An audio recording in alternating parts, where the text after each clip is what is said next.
Okay, so welcome to lecture 4 of Igm451.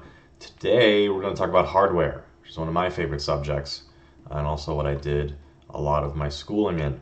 Hardware, when we talk about it, is more in the abstract sense. We're not going to talk like how electronics work and why transistors do what they do, but we're going to talk a bit about hardware architecture, and hopefully in this lecture you'll get a bit more of an intuition with regards to how the underlying computer systems work and power the code that then we write. I think it's important to kind of understand that there is no real rule with hardware architecture. These sort of earliest ICs, or what are called integrated circuits, were the combination of multiple transistors on the same chip. And by chip I mean a semiconductor chip. To kind of talk about transistors. Transistors are a form of semiconductor device that allow for the movement of electrons, basically being able to turn that on and off. And so we treat transistors as switches, right? The integration of multiple transistors onto an individual component allowed us to start to kind of layer logic on top of this. So very quickly we moved from the analog. In the beginning, transistors were used for things like amplification of radio signals and turning that into something that you could transmit or receive.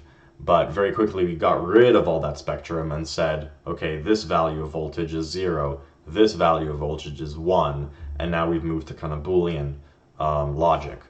And so while it might not sound super intuitive, in the context of building hardware architecture or computers, we only deal with two states of voltage. Now, obviously, the implementation of this is much more complicated. If you're interested in that, go check out digital VLSI and how those circuits are actually designed, which is pretty cool. But for the most part, when we talk about hardware architecture, we're actually mostly talking about code. Really, we're talking about logical architectures. Now, the only real difference between hardware and software is that you can change software. Hardware, once made, is a physical object that then allows for the movement of electrons.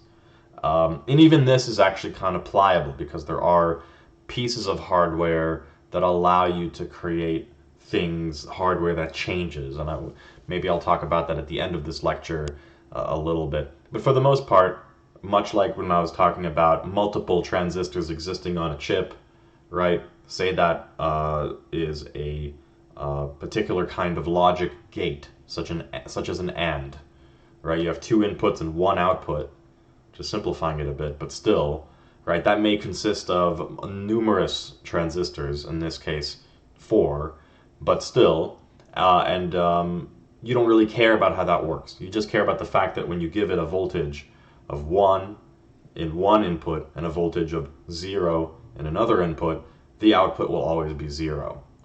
And that is sort of the building blocks on which we build the rest of this stuff. In fact, there's a really cool course online, it's free. It's called From NAND to Tetris. And if anybody's really interested in just how far this rabbit hole goes, I do recommend going through that class. It's a lot of fun. You basically build a little basic computer from the NAND levels. You're not going all the way down to the transistors, but you are building a computer using logic and then building software that runs on that computer and eventually outputting a game that looks like Tetris. So from NAND till Tetris. It's really, really cool, and it'll give you a fundamental understanding of these systems if you're interested in going that deep, or it's just as fun. So yeah, let's dive into this lecture a little bit. And and then again, also thank you for everybody who's been asking questions on the Discord. This particular subject is something that I have a lot of background in and I'm very interested in. So if you have any other questions about this, please continue to do exactly what you're doing. Keep asking questions on Discord. So hardware basics. So we'll talk about the definitions. We'll talk about a little bit about the evolution, although I think that's not as important. And we'll talk a little bit also about the different structures like hashes, pipelining, and what does superscalar mean. We've mentioned some of these things already. And again, the key takeaway from all this, the intuition we're trying to develop, is how the underlying hardware affects the software you write. So, don't go too deep, right? You don't have to actually think about, oh, what is that transistor doing? Like, no, just understand that, you know, electrons can only do things in a particular way. There's physical limitations to all of the systems that we build on. And so having kind of an understanding and a sort of grasp of that will help you in building better software. If you know how your computer works, what it can and cannot do, that's only going to go towards making your software better.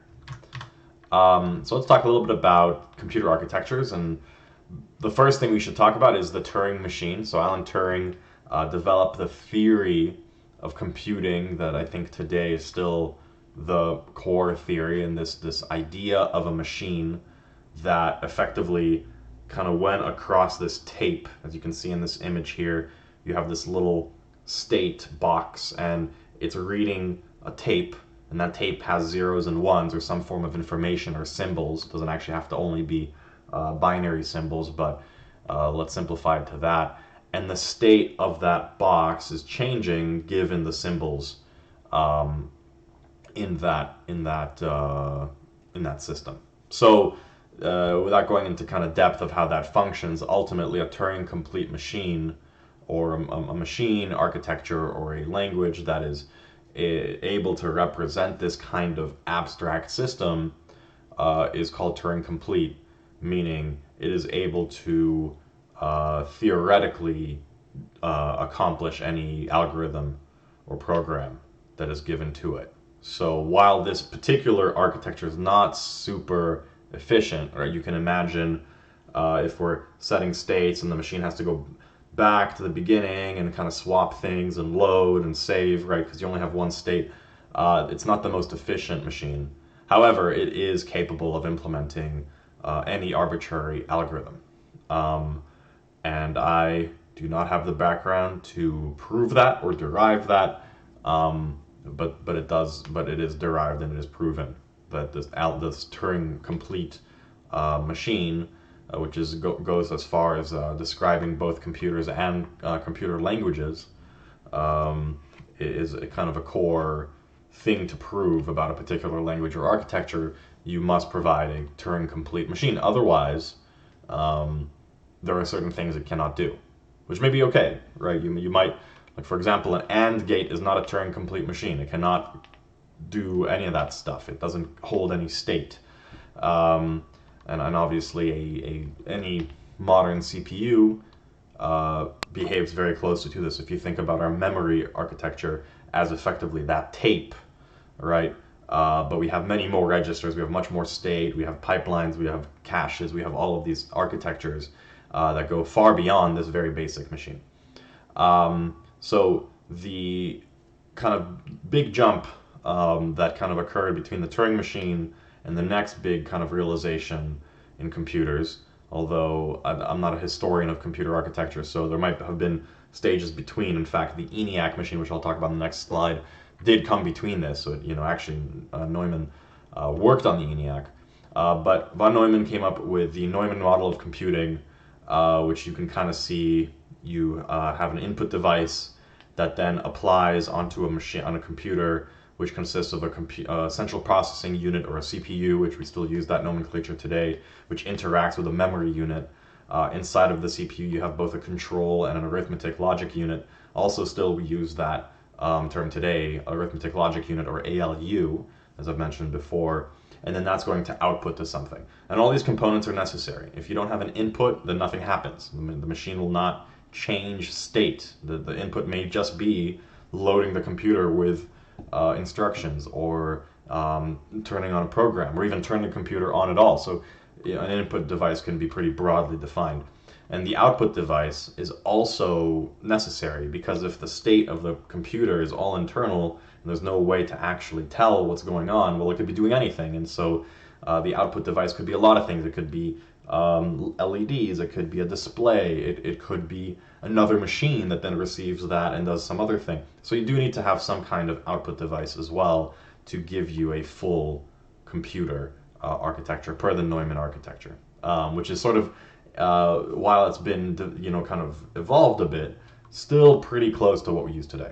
There have been kind of weird things. ENIAC, like I mentioned, is a pre-Neumann architecture.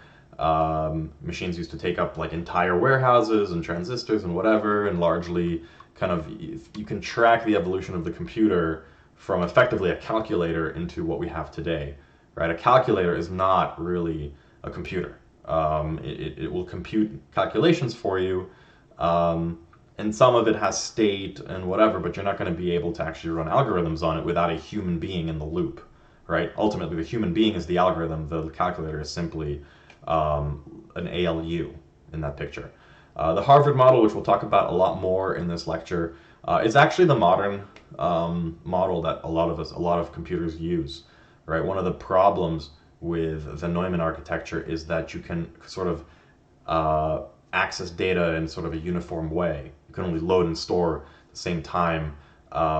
Whereas with the Harvard architecture, what's really unique about it is the instruction and data memory can be simultaneously read and written even without the cache. So you can kind of see that the control unit in the case of the Harvard architecture sort of connects to everything. And there are some even weirder ones. So like my master's thesis, I included a link if anybody's crazy enough to want to read it, was effectively a cluster on chip topology, even though the underlying architecture was very close to a Harvard model based on MIPS, which is sort of the ARM is based on this sort of RISC. We'll talk about this in a minute.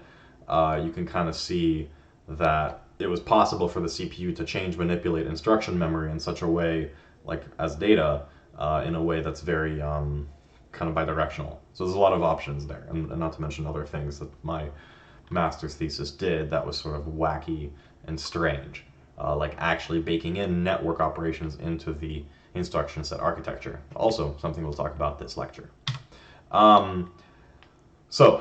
Like I mentioned, most of the computer and the modern machines have been derived from the von Neumann model.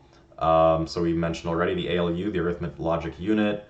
We have registers. Registers are small, they're very fast, they sit on the CPU itself. We talked about this in the last lecture. You actually, most of the time, do not operate on memory, you operate on registers. So you load stuff from memory into registers, and those are actually your operands that go into the ALU. There's the control unit, so this is a unit that takes your instruction and decodes it into, well, what are we doing? Are we adding, are we subtracting, are we loading? All those different things. We have a memory component. The memory, you're probably familiar with it as RAM, but there are different levels and hierarchies of memory, such as cache, such as registers. Different CPUs have different numbers of registers and different types of caches and different hierarchies of cache, and then memory. And then don't forget, while technically we don't talk about hard drive as memory, it is memory. It's just non-volatile memory, and but more often we'll talk about it as storage, right? Where we load from storage into memory, but very often if you're dealing with very large pieces of data, you treat your hard drive just like memory. And in fact, you can get even more abstract, right? Beyond hard drive, you may talk about the internet or your network as a memory, ultimately. This should be kind of obvious to anybody with a cell phone, right? Because so much of the things that you do on your phone are in the cloud.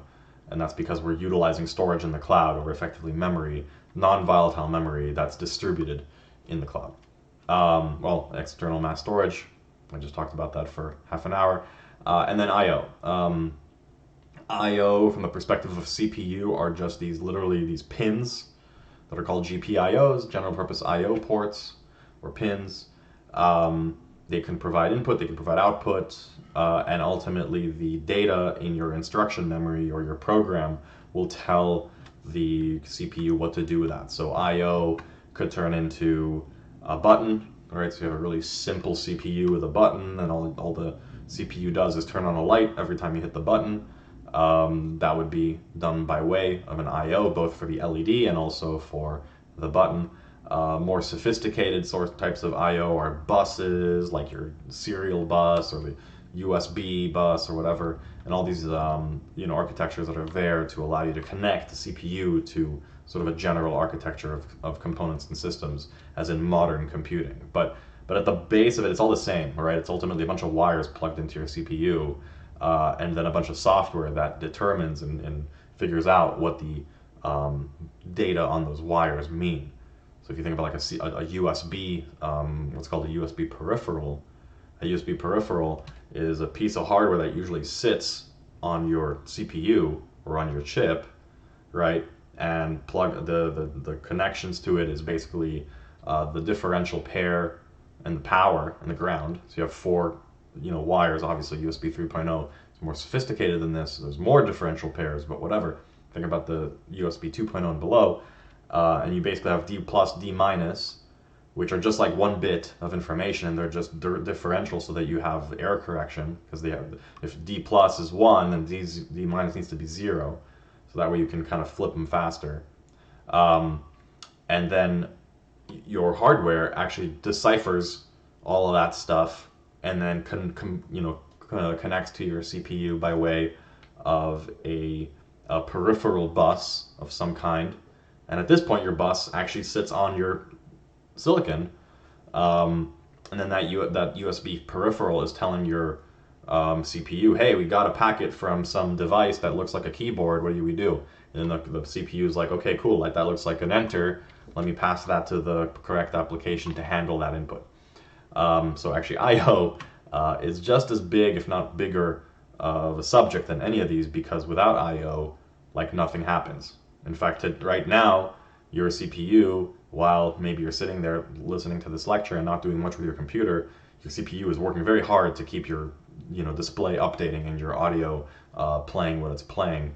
And so your computer is by far not idle. A lot of things are happening, but you may not be using it. So I/O doesn't always necessarily, is not limited just to your interaction with the computer, but rather with your CPU's interaction with the underlying components of the computer. So let's take a look a little bit at the von Neumann model, right? As we saw, nothing too kind of surprising here. We have a program counter, which is just telling us where in our code are we.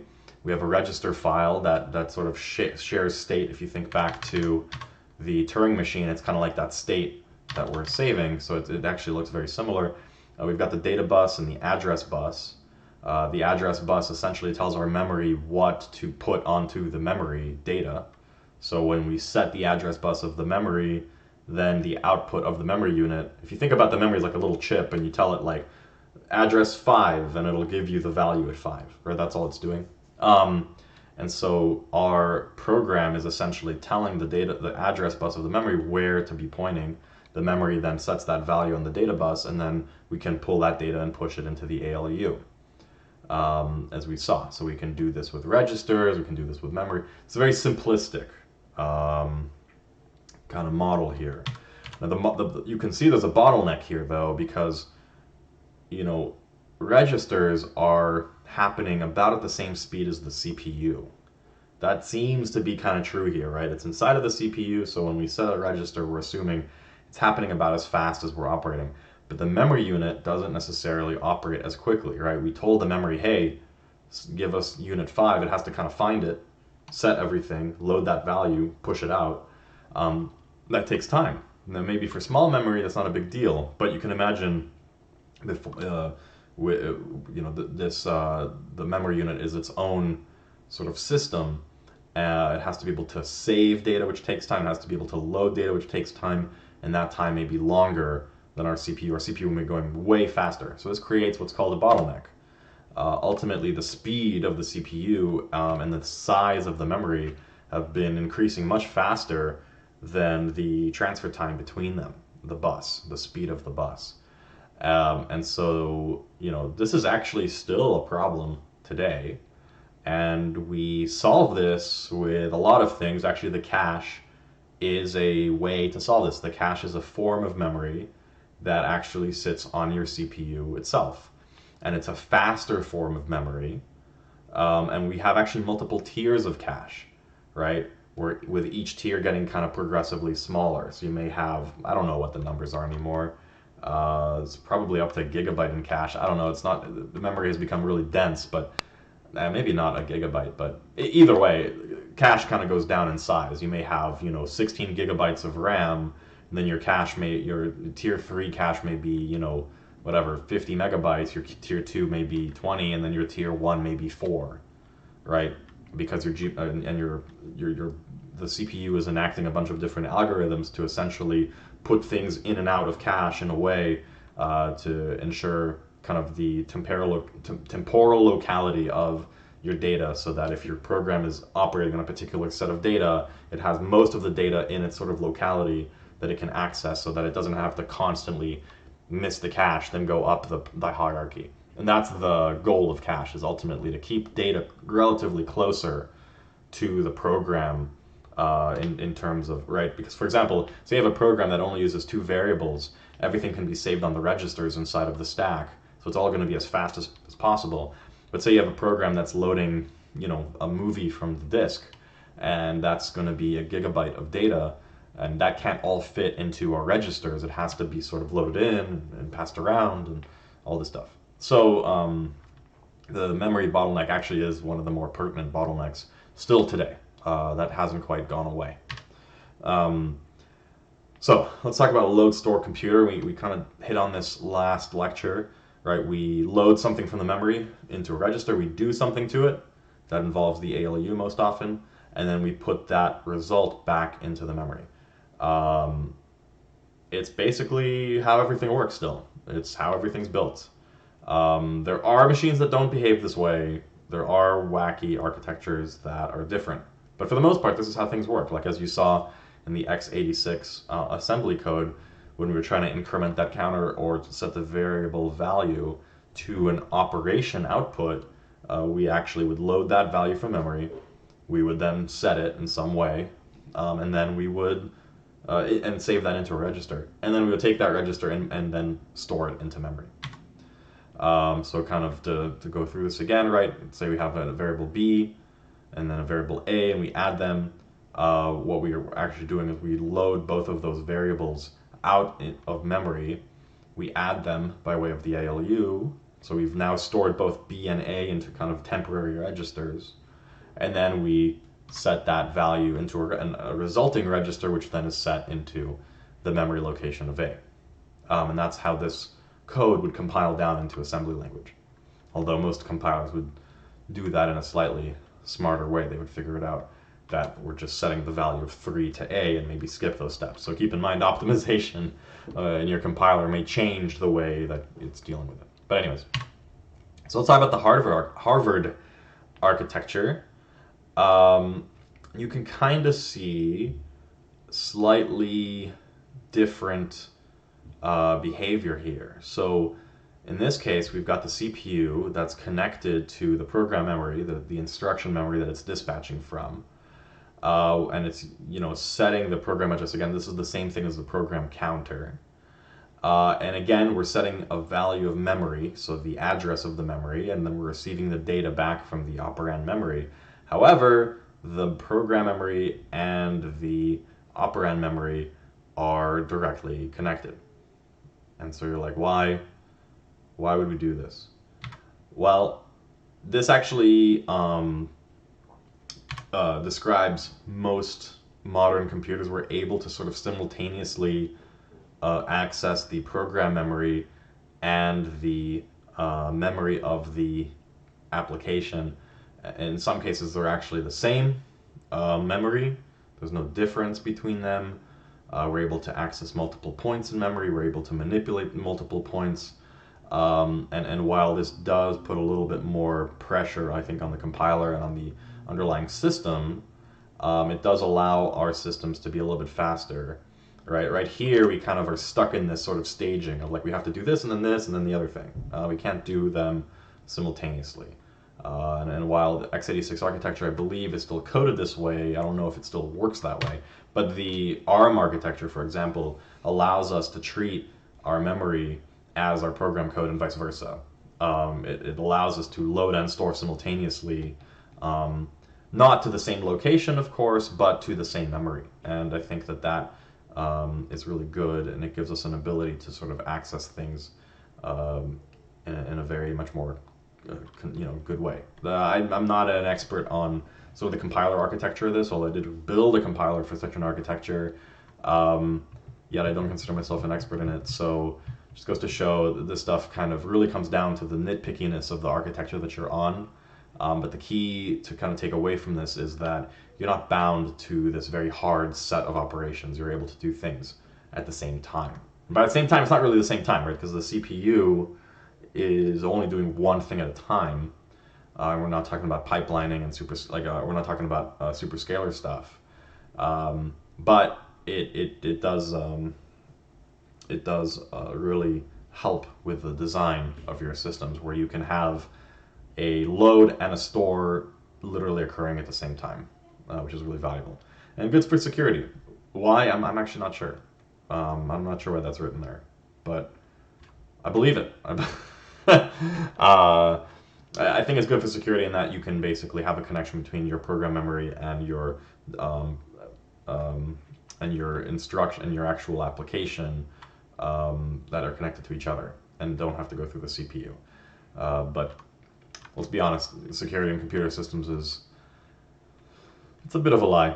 Okay, so let's talk a little bit about the modified Harvard architecture, which is what describes most of the modern machines.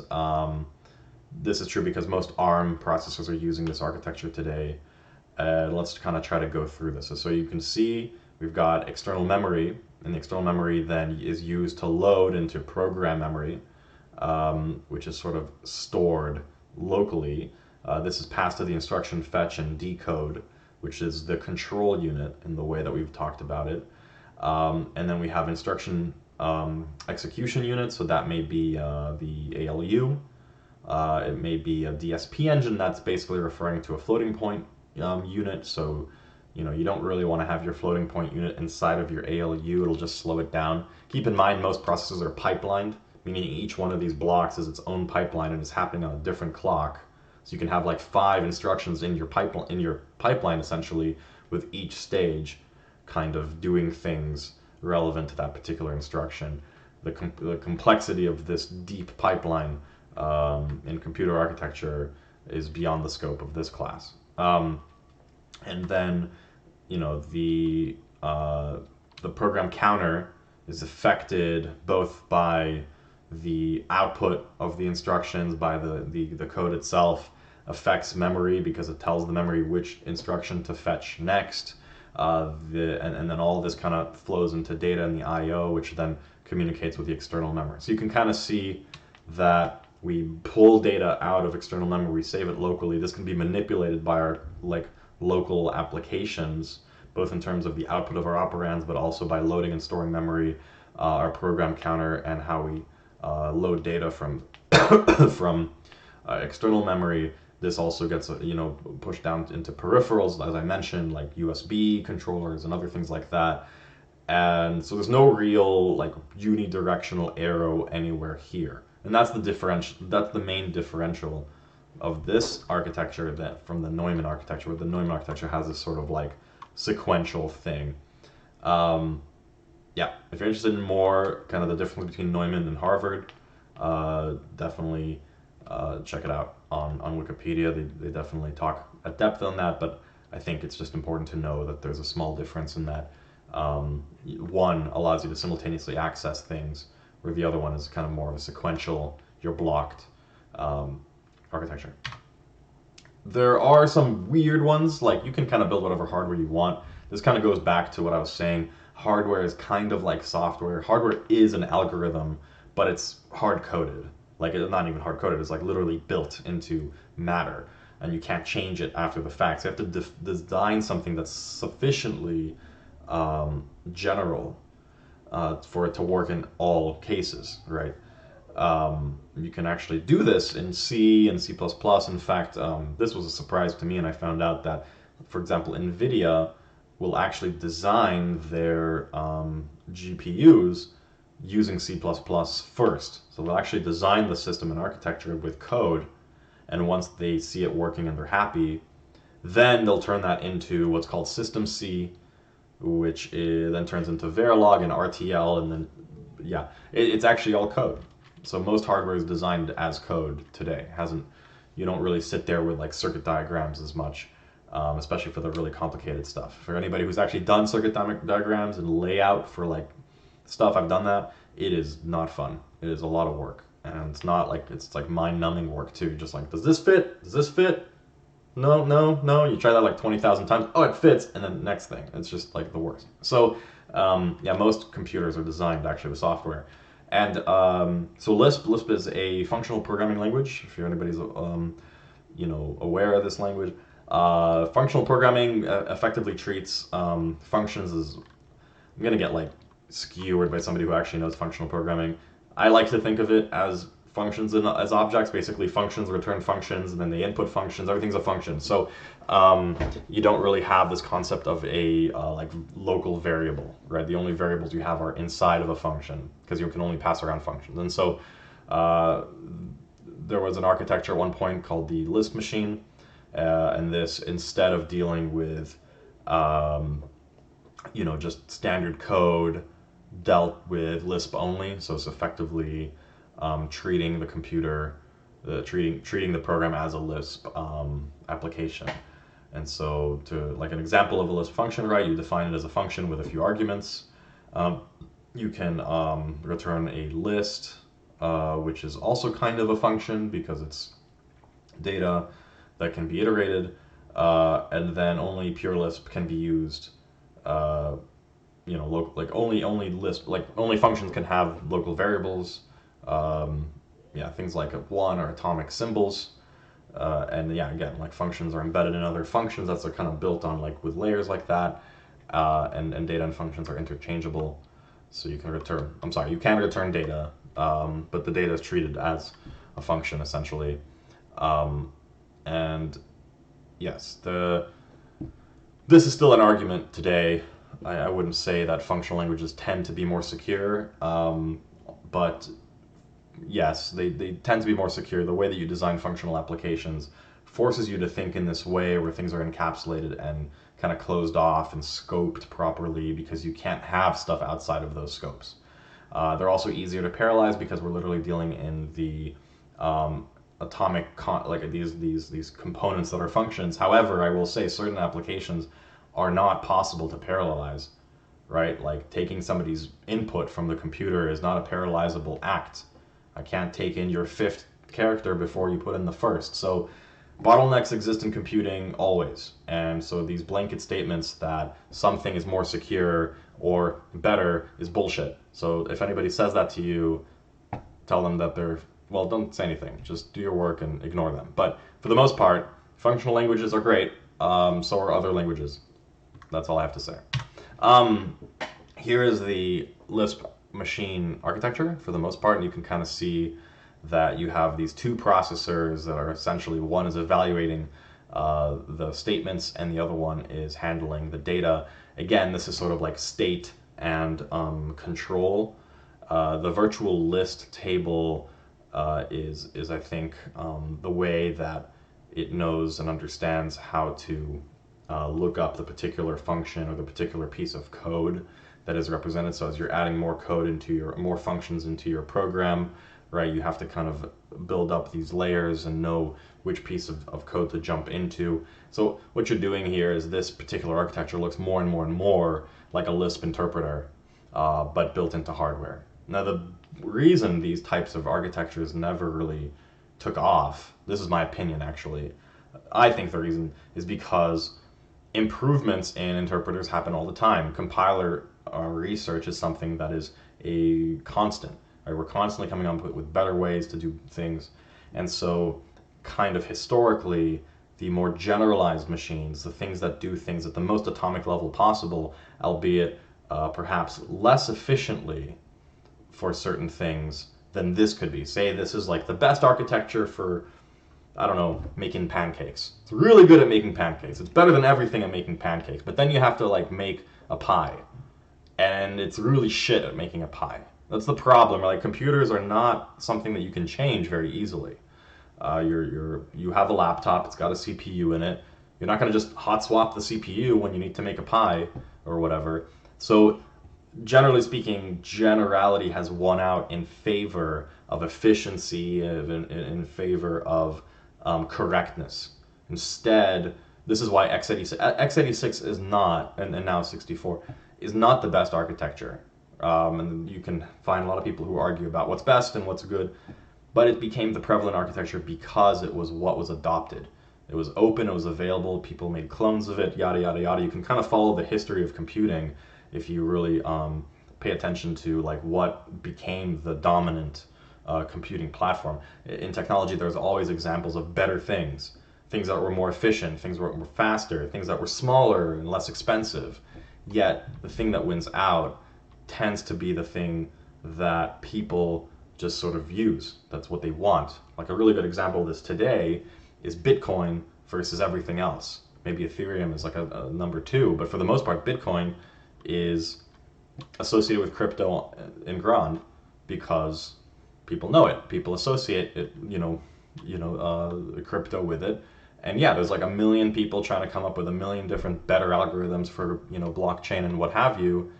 But yet they've not been able to dethrone the platform that is Bitcoin. I'm not a huge crypto guy. I don't really know the details of all these different things, and you talk about them like consensus algorithms and this and atomicity and whatever. My prediction is that Bitcoin will be the dominant thing in 10 years too. Just like x86 was in the 80s. Everybody was arguing about RISC and CISC, which we'll talk about, and different architectures and MIPS and so on. And I grew up in the Bay Area. Some of my friends actually were involved in MIPS, and my parents' friends. But yeah, it didn't win, right? PowerPC didn't win, ultimately. x86 won. x86 won, and that's because everybody understood it. It worked well enough, and sometimes well enough is better than best, which is messed up, but it's a reality. And that's why the Lisp machine never got off the ground really in terms of being a real product, because Lisp is not a particularly popular language by comparison to C and C++. And actually, if you look at C, if you look at the language of C, it's very, very close to assembly language. It's the closest you can get, essentially, to assembly language without being assembly language. It's like a step away from the underlying architecture, but it almost, like when you look at assembly and you look at C, you're kind of like, I see the connection, right? Whereas if you were to look at the assembly that ran this machine, you might not be able to figure out what's going on, because the compiler, or well, it is an interpreter, I guess, so the code would be just the code of Lisp. So maybe that's not true, but perhaps you'll never have the confidence that it'll be as fast as C. I don't know. This is where flame wars begin, and where I leave the room. So I'll move on. So let's define some components of underlying computing system. The accumulator. That's just a register. This is where the variables are stored for the ALU. So if you imagine like incrementing the value I, the accumulator is where you would be loading or storing that value and then loading from it. So very often you would have the output being used as the input for the ALU for certain kinds of applications. A mux or a multiplexer, it basically takes in a number of inputs and then outputs a particular one of them. I will add to this definition that multiplexers can also do this for buses. So you can take in a variety of different buses, say 8 bits, 8 bits, 8 bits, and then you have a selector of which one. And so, if you have 3 different, say, registers, and you want to choose one of them, and it'll output a particular one. So that's what the multiplexer does. The demux does that backwards. So it will take a value and then output it respectively where it needs to be output. Let's kind of take a look at these, and it'll be a little bit more obvious. Cool. So an encoder is similar to a mux, but it's different. An encoder takes in essentially what you can imagine to be a binary number. So A7 through A0 can only be one at a time. So if A2 and A5 are both 1, the output will effectively be either undefined, or the encoder will have some kind of priority that's defined, meaning it'll only look at the first one in a given order. So maybe it's from 7 to 0 or 0 to 1. Each encoder will have a different kind of thing. So ultimately, it's kind of like taking a bit mask. So if you have 8 bits, it'll give you a 3-bit value, right? Because you can have either 0 through 7. So if A7 is selected, the output value will be all 1s. If A1 is selected, then B2, B1 will be 0, and then B0 will be 1. A decoder does the opposite. So it'll take in a binary value and then turn it into a bit mask. So the decoder is actually really easy to think about. Say B2 is the value in binary of 5, then the output will set the value of A5 to be 1 and everything else will be 0. And here you don't have this undefined thing because for all inputs the output are defined because the decoder controls the output. A multiplexer will essentially select one of the inputs and then output it. Okay, so it kind of looks a little bit like this, right? It kind of looks like that, but there's only one output. In fact, the outputs are sort of below. So in the case of the multiplexer, this value that's incoming could be any arbitrary value. There's no undefined. So say all the inputs are 1, and the selector is the value in binary of 5. The output will also be 1. That's because A5 is 1, because all the inputs are 1. Say all the inputs are 0, for any value of selector, the output will be 0. Say, in this case, the input is A7 is equal to 1, and then A3 is equal to 1, and then everything else is equal to 0. Well, the output will be 0 for A5 if the selector is set to 5, but it will be 1 if it's set to 7. So essentially, it's selecting the input. So the input may have one of two states, and then the selector will tell the output to set its state to the input, to that particular input. And like I mentioned, this could be individual inputs, but the output can many cases be a multi-lane input. So the input may be 8 bits. So each one, A0 through A7, may be a binary number, like an 8-bit binary number, and the output would be one 8-bit binary number. So multiplexers allow you to sort of like route things, right? So you have like 5 numbers coming in, you want to choose the right one to be out. The multiplexer does the opposite. And so what it will do is it will take in an input, that could be 0 or 1, and then set the output, or the respective output, to that value. So it's sort of like the decoder in a way, but in kind of like a weird way, right? Because the decoder will take in a value and set that value. So it kind of looks just like it, but it has this additional enable. It's like the input's almost like an enable. It's basically like saying, hey, only set A5 if B0 is 1. But again, the demultiplexer, the demux, is mostly useful in the design of buses. So B0 would not be just one value, it would be 8 bits. And the output would also be 8 bits. So that way it kind of like can spread it across into the respective output. So you can kind of think about the demultiplexer in a way as a dispatcher. It's like, I got a value, put it on this lane. I got a value, put it on that lane. I got a value, put it on this lane. So it kind of like, it's like, what's the thing, the railroad, you know? It sort of tells it where to go. So here is an example of kind of an older architecture. You can kind of see some of the pieces that we're talking about, right? Where you've got this control section, it pulls a instruction from the data bus. The data bus being a buffered input from the instruction memory. Now you're like, why is the data bus connected to the ALU and all this stuff? Well, because the ALU needs to know what it's doing. So while you're doing this instruction decode, the instruction decode sets up the machine and does everything that you need to do. It doesn't directly always connect to the ALU, but the ALU will then pull data sometimes directly out of the instruction fetch, and then because say you're adding 5 to a value, the 5 is simply encoded into that instruction data, into that particular instruction. So you can kind of see all the different pieces that are happening simultaneously. It's kind of a cool,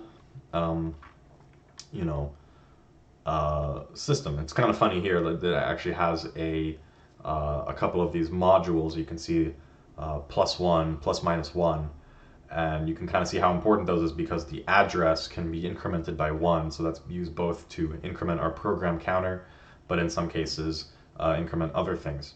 I'm not sure what this whole thing is here, and I'm not familiar with this particular architecture or what it's doing and all these crazy things, but the PC is the program counter, the SP is the stack pointer, Yeah, so you can kind of see that this is the internal state machine that is used to keep track of our program. So it's kind of more of a modern, not modern, this is an older architecture, but kind of keeps track of where we're at, and what instruction we're using. So you can see the instructions coming in, being added to our internal state. Yeah, don't worry if you don't understand this diagram, just know that essentially we are, using these underlying components to create this system. You've got tons of multiplexers and demuxes here to determine which data goes into which thing, and that's why we have all these arrows that point to multiple places, because ultimately some kind of control logic is applied to determine what the output of that should actually be. Hopefully that makes sense. And if you have any further questions about this, please just ask me in the in Discord. ISA. So I've mentioned this already in this lecture, and the ISA represents the instruction set architecture. This is not referring to the assembly that you may use. In fact, sometimes assembly is generalized slightly above the ISA, meaning you write assembly language in a particular spec, and then there's a kind of a layer that kind of converts it into the specific implementation of the variant that you're on. So sometimes assembly is like more of an abstract language than we say that it is. But for the most part, the ISA does represent the types of instructions that are available to you at the assembly language level, such as add or load or save. And sometimes you have these pseudo operations in assembly that are not technically part of the ISA, right? The dot byte is just a pseudo operation. It's just that's translated into something else. For example, linking, like when you put in a link memory location, right? The assembler, you write some code, it compiles, and then it turns that into an object file, which is assembly, but it's not really assembly. If you tried to run that on your computer, it would just blow up. It's not machine code yet. And then you run that assembly through a linker, and the linker will convert that into underlying machine code. And so yeah, this is yeah, post index, interesting. Yeah, I don't know much about the Atari thing. Anyways, there are a lot of potential hardware configurations that can implement an ISA.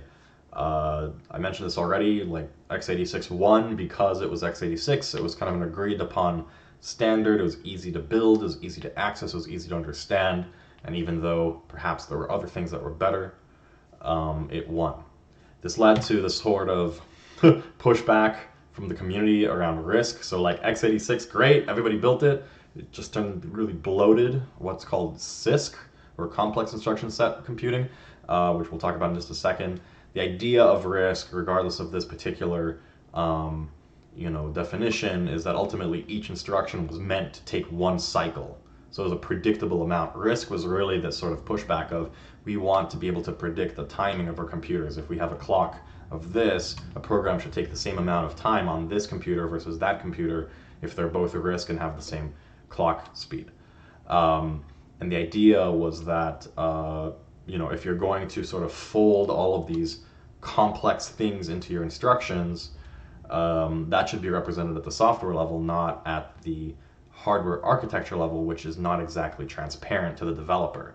Meaning, if one instruction actually has a variable amount of time that it may take because of all this microcode, so CPUs often have this thing called microcode, which is hardware level code that is used. So if an instruction gets hit that does something really complicated the hardware doesn't support, it actually runs this program.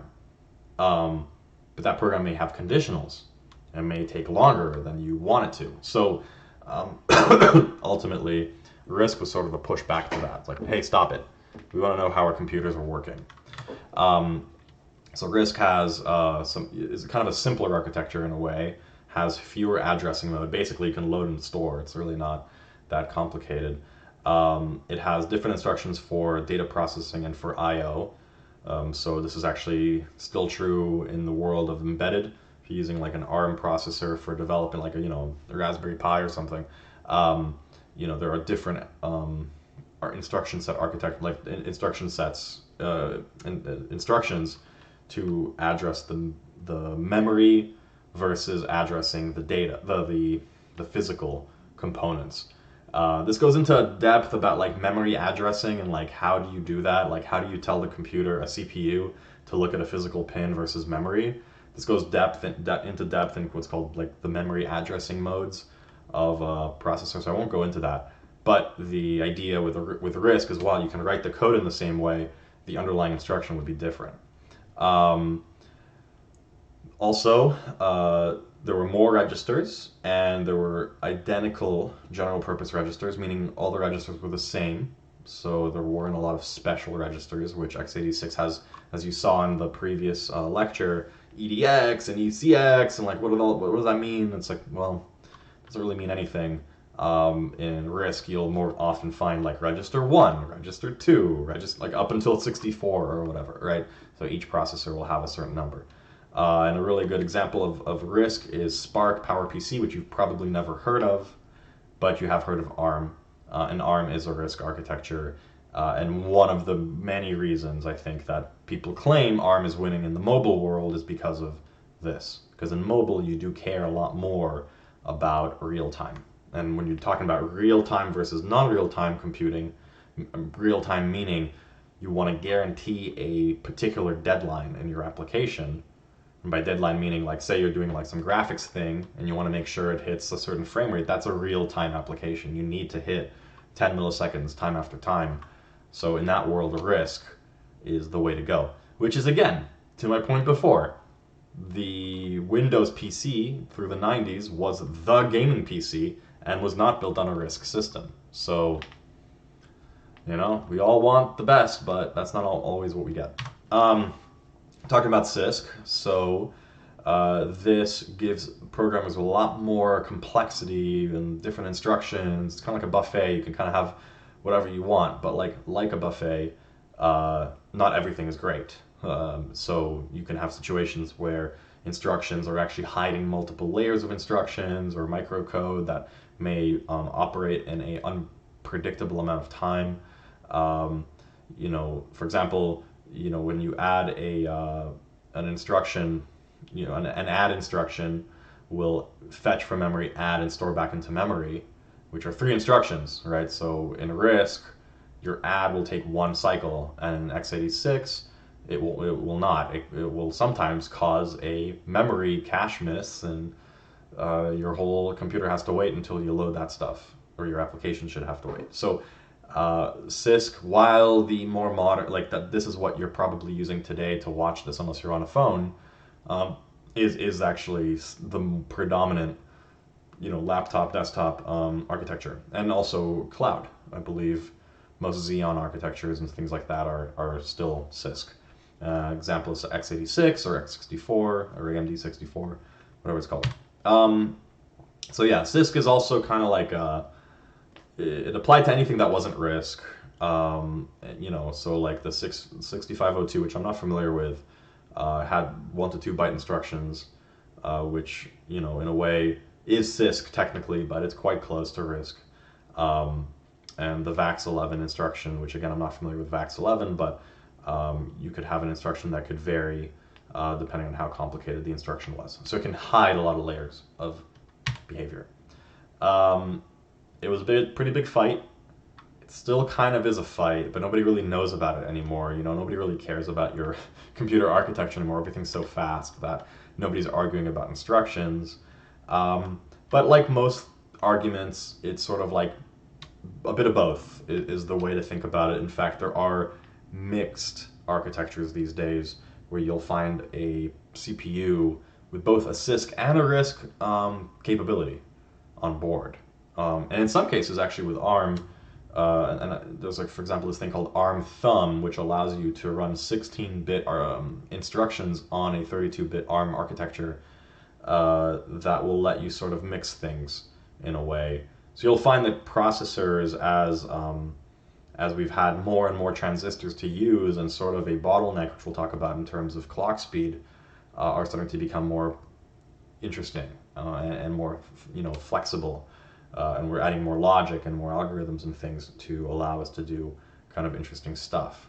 But even in the world of just basic DSP, right? Even an ARM processor back in the day, while technically still a RISC, when you wrote a floating point operation on a chip that didn't have a floating point unit, while it didn't happen at the instruction level, right? Every instruction took the amount of time it took. That floating point, operation could take an arbitrary amount of time. Not an arbitrary amount of time, but a variable amount of time. And that was, I think, something that still it happened at the software level. As you can say, oh well, that's RISC, great, but on a CISC architecture, that happened at the instruction set level. But it's the same. It's the same thing, right? Ultimately, it's the same thing from a programmer standpoint. So, what really kind of came in the modern world are a few things that I don't know how modern any of this is, right? Caches came in really early. So cache, we talked about already. Cache is sort of a hierarchical memory thing. So, you don't want to go to RAM every single time that's far, that's across the bus. We talked about the bus and what that means. The cache sits on your CPU, and you may have multiple layers of cache. And when you miss them, the cache, then you have to load from memory. And that's but if you create some kind of caching algorithm, which is by the way, the most efficient caching algorithm that I'm aware of is the most recently used. So you just kind of keep stuff that's most recently used, and it kind of falls down. And eventually, when you don't use it for very much, and something else comes in to replace what's least recently used, and it goes away. There's a thing called pipelining. We mentioned this before. I won't go into depth about what pipelining means, but basically a CPU may have multiple stages. You may be loading an instruction, you may be adding a value, you may be saving to memory, all at the same time, but these are 3 different instructions, which is why the Harvard architecture kind of has won out. And superscalar, which I did mention in the last lecture a little bit, right? Say you have a pipeline, but you keep on getting loads. And the ALU is just not being used. So superscalar tries to sort of split up your architecture into, you have multiple ALUs, you have multiple pipelines or kind of dynamic resources, and it tries to fill each one up. And so you may not only have a pipeline of a certain depth, but you may have kind of layered pipelines. And the hard part about this is you're literally running multiple instructions in parallel. And so if there is a dependency between them, you have to figure out what has to wait, and you have to sort of halt that instruction. And this also fits into what's called branch prediction as well, where you say, okay, here's a jump, or let's do both behaviors simultaneously. Now you understand why you have to do both simultaneously, because you have multiple pipelines layered on top of each other, and you want to keep them as full as possible. So when you come across a branch, so you might be going down this path or this path, but you're yet to know what the conditional is, because that's in a different pipeline. You run down both paths. Once the conditional is determined, then you look at your thing and you say, oh, okay, well, we ended up going down this one. Let's get rid of this other one and throw it away. So you can kind of hear the algorithms that are used at the computer architecture level in terms of superscalar, also what's known as Tomasulo's algorithm, if you're interested, are actually can get quite complex because all of this has to happen in hardware. There's no, there's no vectors, there's no linked lists. You have to kind of do this all with lookup tables and static everything, and ensure a certain amount of resources and so on. And also maintain speed, especially if you're building a RISC processor. So pretty cool stuff. We also have some new modern things, multi-core. This largely comes out of the fact, again, we have more transistors than we know what to do with. And we have sort of a bottleneck in certain ways. We can't push the clock speed. But again, as you can hear, this direction, right? We started pipelining, so we can do more things simultaneously, but they're kind of layered on top of each other. Now we've added superscalar, so we have multiple pipelines on top of each other, so we can literally do things simultaneously, but they're still bound by the same program, the same thread. And then multi-core allows us to run multiple threads simultaneously, so I can have multiple applications doing things at the same time without dependencies, unless they're stuck in some kind of bottleneck. And all of these changes are trying to overcome the same set of architectural bottlenecks, and let's talk about those. So power, this is a problem. You can kind of see as we were going up in time, the power consumption goes up, and this has to do with how much power is consumed by transistors when they switch and also when they're sitting idle. So when you switch transistors, you turn them on or off, there's a certain amount of dynamic power consumption that is used. Just like when you switch a power switch, it turns on and off. It takes you physical effort to do. And so the movement of electrons does, turning on a transistor and turning it off will require some amount of energy. And then also when a transistor just sits still and doesn't do anything, while we build our transistors very well, there's this thing called leakage. And electrons will, both in terms of what's loading the electron, as in telling it what to do, as well as the current flowing, will leak and just get lost as heat, or, well, it usually just turn into heat. And as power goes up, well, guess what? If you keep on going up, like eventually your thing will melt. Also, this comes into play of like as our transistors get smaller, they're more sensitive to heat, because as you start to like measure the size of transistors in like hundreds of atoms, right? When the heat goes up, they start to jiggle and then they kind of go and fly off. And so, there is a limitation to how hot and how much power we can run through these things. As transistors get smaller, the individual power consumption of the transistors actually will go down in certain ways, but then you can add more transistors and it kind of goes up. So it's like this weird tug of war, not to mention there's these two things, the dynamic and the static. While the dynamic power consumption of a transistor will go down in size, the static power consumption of a system will go up based on the number of transistors. So as we fit more and more and more stuff, right, we're kind of constantly losing this battle of the amount of power consumption. So as you can kind of see, as we got into sort of mid-2000s, people started to really take this seriously. This is actually around the time I was in college, and so there was this whole push on, hey, let's stop, burning down our computers. This also kind of lined up with the clock speed flattening, so we were only able to get up to certain clock speed, at which point things started to kind of taper off. Can we go faster? Yes, but then you fight, and again, it's like this sort of push and pull of power consumption. The faster you clock your CPU, the more dynamic power consumption you're suffering, and again, you sort of hit this sort of saturation point. By the way, there are some weird architectures. In fact, I did my master's thesis did utilize some of this in terms of what's called asynchronous computing or asynchronous VLSI, and these are circuits that don't use a clock and they actually run as fast as the actual silicon is able to go. However, they require twice as many transistors. So again, it's always this this engineering trade-off of power to speed to complexity to density. You've only got so many atoms in the universe. We're always going to be limited by something.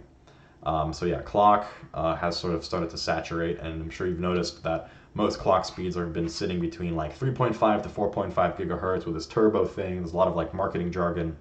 But the sort of answer to that is today our clock speeds are more dynamic than they've ever been. We'll actually speed things up and slow things down and sort of shut down certain parts of the CPU to save on power, because that's the way that we're able to avoid the entire thing melting.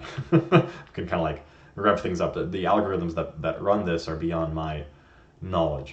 So you can kind of see, right, the overall power trends. The CPU has just been going up. The integrated GPU and the discrete GPU are both going up. We're constantly going up, over time. This is just, and these are over from 2005 to 2014.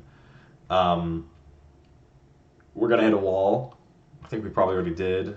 I don't think you can really get too far above things. But as we get our, I know that some CPUs now are going bigger die sizes, and in a way, you can escape the power consumption problem by going bigger, because you're spreading it across and better cooling solutions and so on. But I'm not really super, a big expert in the current trends of this. Just know that the power consumption has been going up largely because of the density going up, and then static and dynamic power consumption play a bigger role. So power trends down, or we want it to, but it still goes up.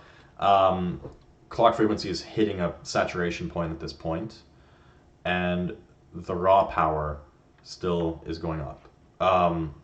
So yeah, the CPU power, we're trying to go down, but the overall power is going up. I guess that's the point. To talk a little bit about how architecture has changed and evolved over the last, well, the Z80 I think was popular in the 80s or the early 90s. Yeah, because the Z80, that's what the Apple II was built on. No, the Apple I was built on the Z80, I believe. Oh, so this is the Z80, great. So yeah, you can kind of see the simplistic architecture, right? Data off the data bus basically goes straight into the decode, right into the ALU, and there's a state machine that kind of follows the processing of an application. The 386, this was I think early 90s, or no, late 80s.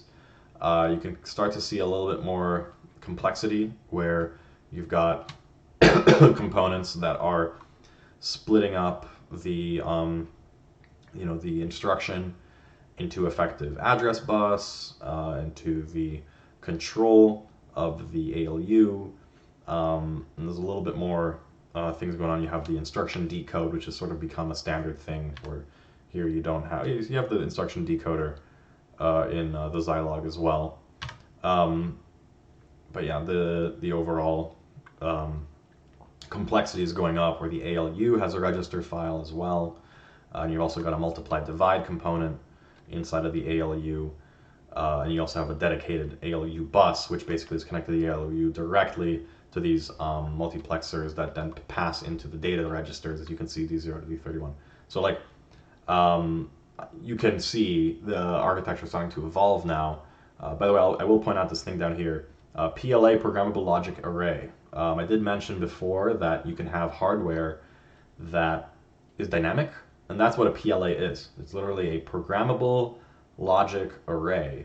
And the way this works is you have these individual cells that can represent an arbitrary logic function. You can actually program the function, and you can program how they're connected. So if you can imagine, right, like we talked about AND and NAND and OR and NOR and all those things early on, and how you could literally say, okay, I want this to be an AND, I want this to be a NAND, I want this one to connect to that one.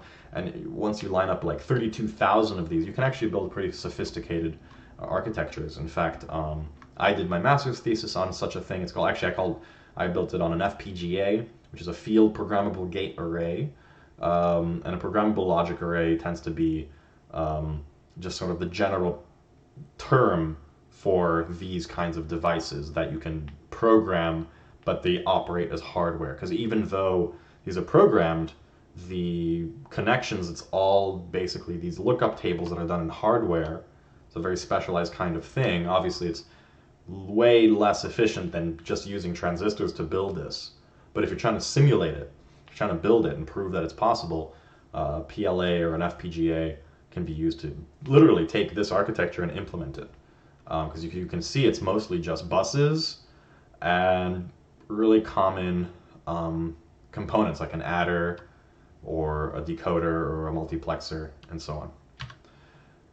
The Pentium 3, you're starting to see a little bit more architecture built into it. Pentium 3 I think was, I don't remember when, actually like 90s sometime, late 90s, mid 90s maybe. And then you can see off the system bus, we have a bus interface unit, and so we're not really dealing with a particular thing anymore, or like a memory. You've got the L1 data cache, so you can see the 386 did not have a cache, I believe. And you've also got instruction cache, which allows you to fetch a bunch of instructions at once. You don't have to go to the memory for it. And then you've got your instruction fetch unit, which is also this is kind of like a very common thing. Now you've got a decoder and much more complex instruction decoder. So this is your CISC decoder right here. This register alias table allows you to basically have a lot more registers with weird names and weird behaviors. And all that microcode that I've been talking about kind of exists in that sort of this middle area. And then you've got the execution unit. So you sort of set up all this stuff in this reservation station, and then that is dispatched into the execution unit. And you also have this unit, the SIMD floating point unit, also a floating point unit separately, but the SIMD allowed you to do what's called vector operations, or single instruction, multiple data. So I can have, a bunch of things, like say a vector operation, like I want to do multiply a matrix times a set of vectors, and I could do that with this SIMD in one instruction. It's not really true. Again, this is CISC, so but it was much better than before, where you had to just do this one by one. And we're also seeing an FPU, or a floating point unit, now built into the architecture of the CPU, which is relatively too. And also I'll mention, right, the L2 cache is here, and you can see that the L2 cache is the bus interface unit is connected directly to L1 and L2, but the L1 is closer to the execution unit. So you can see this one's closer, whereas the L2 cache has to go through the bus interface unit. And I will admit, like, I don't know this architecture very well, but these are like just the general components that I'm picking out of here. And then I will not try to really dig into this, but you can see the Intel Pentium 5 starts to get much more complicated. We have multiple ALUs, so this is a superscalar processor at this point. We have multiple, load address generator. We have a load address generator and a store address generator. Again, remember Harvard architecture, now we can do both simultaneously. We've got L2 cache and L1 cache. We have micro-op schedulers, micro-op being microcode schedulers. We have the matrix scheduler, so we have custom microcode to do this, and floating point unit code to do this. Yeah, it gets a bit more complicated. And finally, more recent architecture, you can see multiple cores with a shared L3 cache.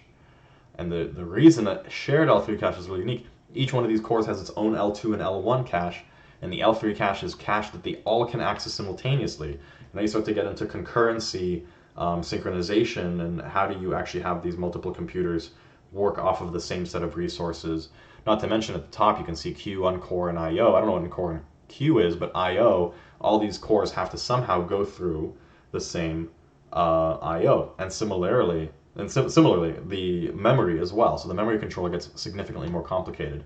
And I will point out there are many different kinds of multi-core memory architectures. The one that's most commonly used is the uniform memory architecture, which is probably what this is using, which I won't go into depth about how that works, but essentially the memory controller splits up the memory across the different cores, so each core has its own kind of area. But there's also what's called the non-uniform memory architecture, or NUMA, that was kind of pioneered by Sun. And what that did was it sort of chopped up memory across the different cores, but the different cores could still access the other memory by way of this NUMA controller, which sort of did this weird like peer-to-peer thing. It's really cool. So yeah, computer architecture gets complicated very quickly. So what would happen if you ran all 4 CPU cores of your smartphone for more than a few seconds? It would probably melt. Like, as I mentioned, things kind of rev up and rev down. You can't really do that with computers today because each CPU has such a high power consumption. And so, we definitely throttle the our computing. And I'm sure if you've used, like, if you try to play Minecraft on your iPhone, you've noticed that your battery life goes from a whole day down to like an hour and a half, and your thing is getting really hot. So this is actually, throttling is the way we are able to still use these computers within the confines of their architectures and their sizes, without it melting, and breaking down. Moving data has really been a problem. So we talked about the bandwidth bottleneck in memory, and this continues to be a problem, both in moving data locally, but also over the cloud. Ultimately, getting the data off of disk, generally from the power standpoint, costs more than actually computing the thing. So this is why when you look at this architecture, you see so much work is done to like this instruction cache, right, to having the instruction data and the the program data close to the CPU. Because if you do that, you can optimize. It's always this game of bandwidth versus speed, right? So if you have a low speed, high bandwidth, that's better for power. It's about the same power as if you have high speed, low bandwidth, right? So if we have a lot of bandwidth, low speed, we can have a lot of data. And if we can predict what we need and have it all ready for us, then we can kind of deal with this power limitation. And yeah, this is still actually a pretty big subject of research and improvement. So let's talk a little bit about some of the things that have been introduced here. We talked some about some of these already, but for example, let's talk about your program and how this fits in. We talked about the stack. So the stack represents a memory location where your application begins. This is where your local variables are defined. Your stack, like your function variables. So say when you create a parameter, right, the stack actually holds this, and each thread has its own stack, and the stack will change, right? And you can kind of see this thing called the heap. The heap is just, this is your whole memory, and you can dynamically allocate memory on the heap, and that's not specific to your program. It will give you space as you ask for it. I won't talk about virtual memory in this context, but you should kind of understand that this is sort of how a function will operate, or a thread will operate on a CPU. And you can kind of see that different architectures actually encoded this directly into the architecture of the hardware, but less and less so. It's becoming more general at this point. Although, yeah. Yeah. So this is a example of a system, right, of like a function of a program. You've got your system memory, you've got your environment variables, your argv, argc, right? These are the number of variables and the variables that have been passed in by way of command line. You've got your frame pointer to the main, to the function that you're in, and then now you've got a stack available. We have some shared libraries that are built in here, like malloc and printf. These are things that you included. So like if you included a particular function and used it in your compiler, these get loaded so that your program then has access to them.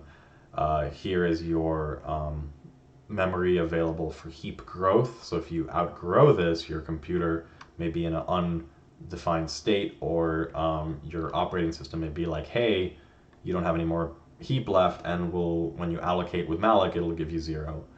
And then this is where your breakpoint is, where you don't have access to anything below here. So you can see heap includes malloc, halloc, and new. These are binary functions that are available to you, and then global variables, and so on. So yeah, this is sort of a overall layout of what's going on in your memory when you write an application. Now, you may ask, like, well, what is this, my whole memory? And the answer to that question is a little bit more complicated. The way that a operating system does this for you is it kind of tries to pretend like you have all the memory on the system, and this is what's called a virtual memory.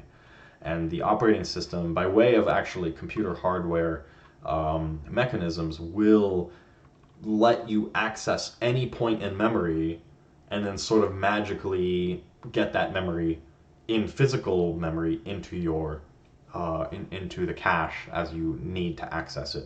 And all the conversions are done with these lookup tables of where everything goes. And sometimes this is pretty wacky because your cache is not coherent and may be pointing to two things maybe right next to each other that are actually very far away from each other in the memory, right? Your memory may be completely fragmented where your your system is very overloaded, and you can only get these little slivers of memory throughout. And that's what your operating system is managing, is making sure that you have access to sufficient heap.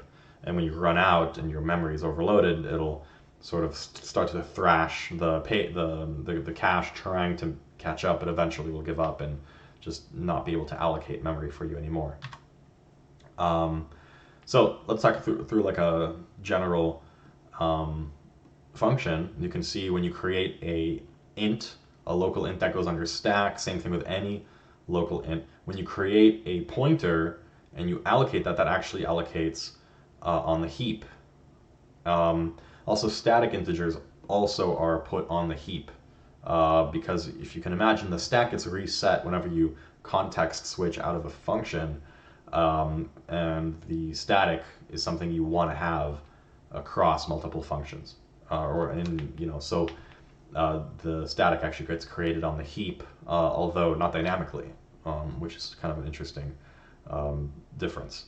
And then you can, with C, define registers. You can do register int rx, and that will be put into an explicit register.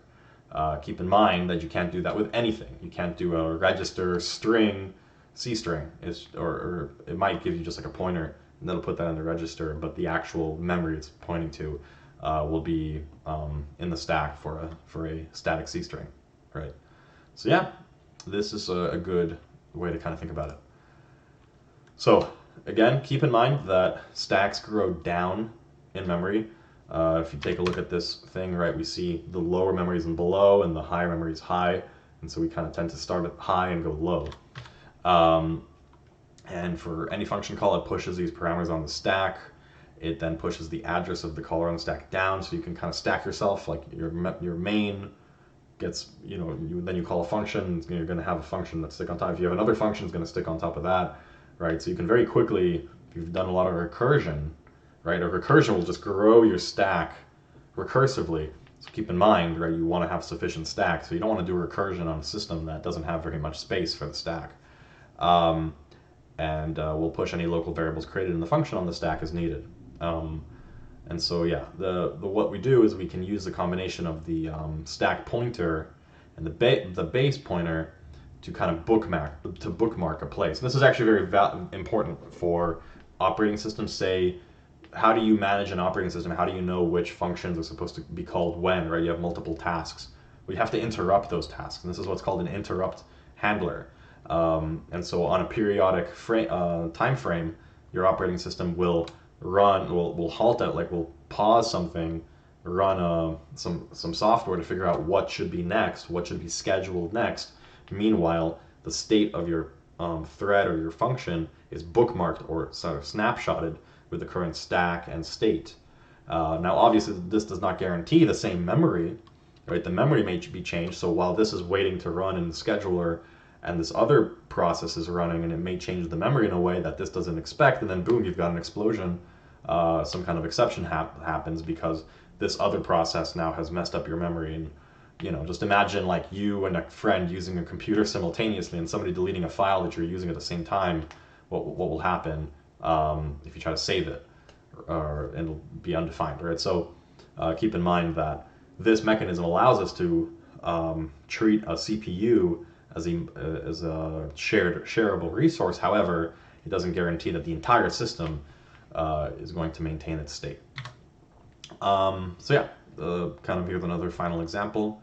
So we've got a function fx, that returns g, and then g that returns, right? You can kind of see that the when we call z, arg x and x2 through xm are pushed on top of the stack plus the return, and this is the bookmark pointer, and this is now our stack pointer. I don't know, BP, our stack pointer of our f function, which is then going to call y. We're going to push this onto y1 through n, which is the g pointer. So everything's kind of stacked in the downward direction. Hopefully that helps. So yeah, so that's about it. Computer architecture is a really deep subject. It obviously goes all the way down to how transistors work, and obviously how compilers work and operating systems work.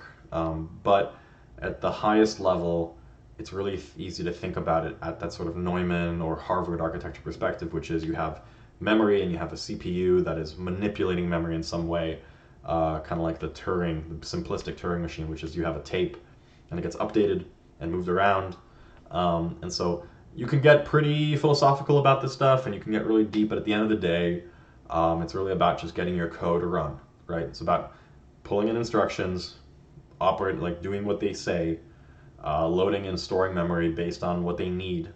And so computer architecture, while a really interesting subject, can all be abstracted down to this little black box where we take our code and we stuff it in there. However, with that said, I think it's very important to understand the limitations of that, right? Like, for example, what happens when we run multiple processes that all access the same memory? What happens when we write some code that needs to happen in a certain amount of time, but we're building it on a particular kind of architecture? I think being able to ask your code those questions and understanding the implications of running a particular kind of architecture is really critical. So while you don't necessarily need to know how to go build a x86 processor with Verilog, or understand fundamentally how an FPGA works, I think it is very important that you understand kind of that fundamental how a computer works, right? And why, when you load stuff from memory, it takes a certain amount of time.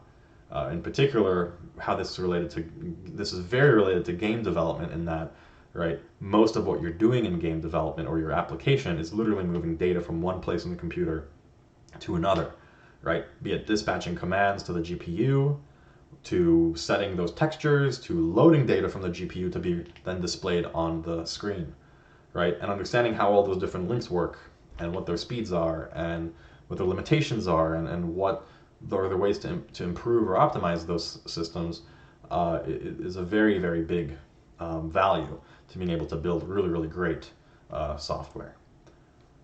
And with that, thank you, and I will see you next time.